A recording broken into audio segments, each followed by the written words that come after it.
Bersua kembali, Jabatan Kastam Diraja Malaysia JKDM menjadi agensi penguatkuasaan pertama di Malaysia melaksanakan ujian kaedah penilaian integriti atau IAT kepada semua kaki tangannya.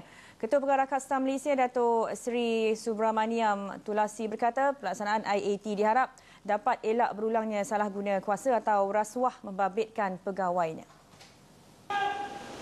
Beliau berkata jabatan itu akan menggunakan IAT bagi penempatan pegawai, kenaikan pangkat serta penilaian kebolehan diri pegawainya. Ianya adalah satu ujian yang boleh menilai tahap keberkesanan naluri seseorang dari segi aspek integriti. Ya?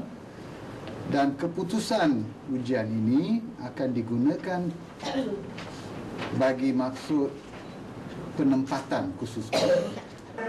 Beliau berkata demikian pada sidang media selepas menyampaikan sijil tamat latihan kepada 116 pegawai pembantu penguasa kastam grade WK19 dan pelancaran alat gelik kelonsong Jisong di Akademi Kastam Diraja Malaysia, Bukit Baru, Melaka.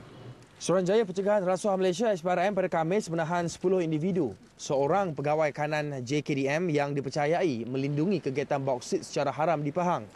Baru-baru ini, polis turut menahan beberapa pegawai JKDM atas dakwaan bersekongkol dengan kumpulan kongsi gelap.